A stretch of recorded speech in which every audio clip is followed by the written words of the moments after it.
This is a ball, and this is a pendulum. It's missing the string, but it still works. You set the pendulum on the table, drop the ball, and the ball will swing back and forth almost forever. These tubes have different shapes, but when you pour liquid into them and hold them at the same level, the liquid rises up at the exact same rate. You would think it might fill up one of the smaller tubes before the bigger tubes, but it fills them all up at the exact same time. This gadget uses centripetal force to stop your coffee from spilling. Usually if you have a full cup of coffee and you try to transport it somewhere, it's gonna spill out all over the edges with the slightest movement.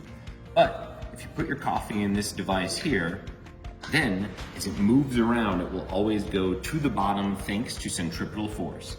I can pick it up, it doesn't spill. I can swing it around big time like that, but as long as the motion is fluid, it will not spill a single drop. This is a nail, and this is a balloon. Look what happens when I press the nail into the balloon.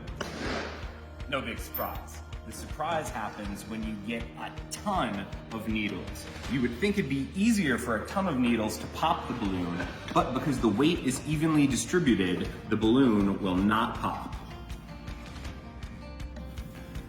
This is memory wire. It's wire that remembers its shape even when you unbend it. It all has to do with the temperature. When the wire's at room temperature, it'll take whatever shape you bend it out to be.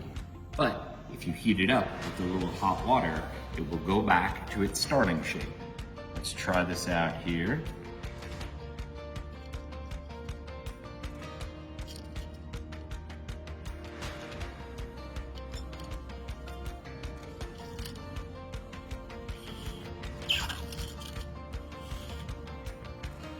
Most people can't even balance one nail on the head of another nail, but it's actually possible to balance 10 nails on the head of one nail. It's actually easier to balance 10 than it is to balance just one. It's easy if you know the physics secret. You have to put all the nails on top of one of the nails in an alternating fashion.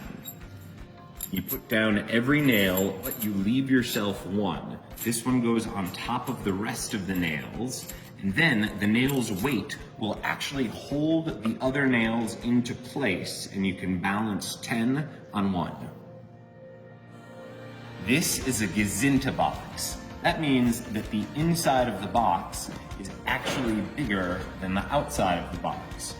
Right now, the white box is the big one. This red and yellow box fit right inside of it.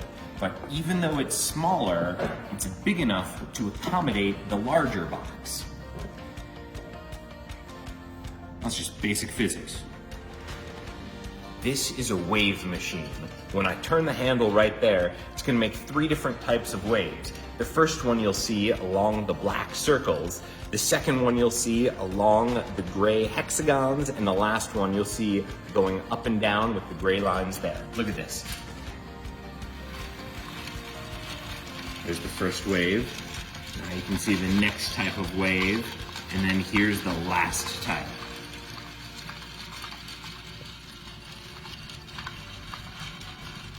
I got a jar of water on a metal stick. The metal stick is connected to another jar of water. If I flip it upside down there, you can see that there's a buoy hanging from the lid of that jar, same with the other side. Then you put this on the peg there, and that means we can give this a nice spin. Now when we do, the buoys are gonna travel to the side of the jar, but it's not the side you think. Look at this, the buoys are actually going to the middle. This machine runs forever. Well, almost. It's made of a very heavy metal wheel and 2 threads connecting the wheel to a bar at the top. When the wheel gets to the top, it's filled with potential energy.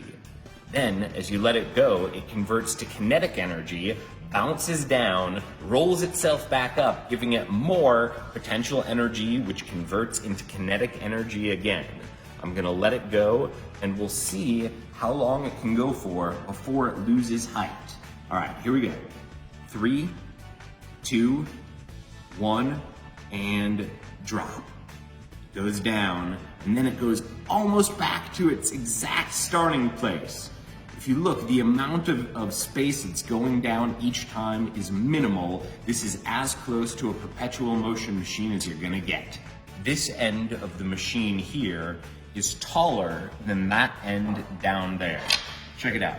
Tape measure, this end is about 2.5 inches, but if we go down to this side, it's only 2 inches. Now, that explains why, if you take a pen and put it in the middle, it's gonna roll in that direction, because this direction is lower. However, it's a little different with this block of wood. See, this block of wood, because of the way it's shaped, does not roll down the machine like the pen. The block of wood rolls up the machine.